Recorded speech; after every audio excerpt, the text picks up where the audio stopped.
আবু সাইদ ওয়াসিম মুক্ত। আমি লেখা দেখছি শেষ হয়নি এখনো যুদ্ধ। এটাই সত্য, এটা দিয়েই আমি আমার বক্তব্য শেষ করব।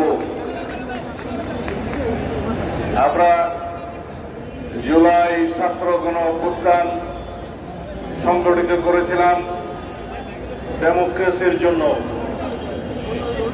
আমরা এখন দেখতে পাচ্ছি সারা বাংলাদেশে মবক্রেসির রাজত্ব হচ্ছে।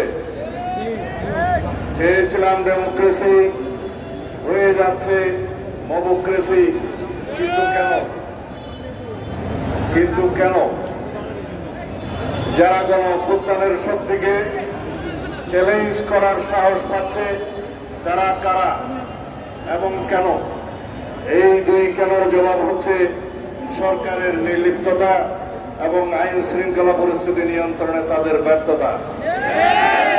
আমরা বলতে চাইনি 8ই আগস্ট এই অন্তর্বর্তীকালীন সরকার গঠিত হওয়ার পর থেকে আমরা সবসময় এই অন্তর্বর্তীকালীন সরকারের সফলতা কামনা করেছি।